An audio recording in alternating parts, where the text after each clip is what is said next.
Meaning of drinking straw. Drinking straw.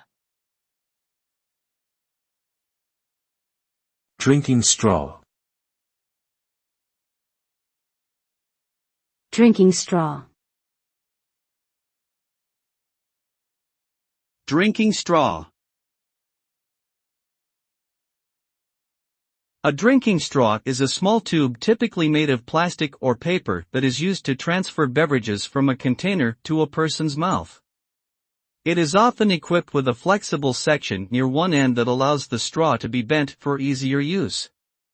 By sucking on the straw, the user creates a low-pressure area in the straw, drawing the liquid up into it.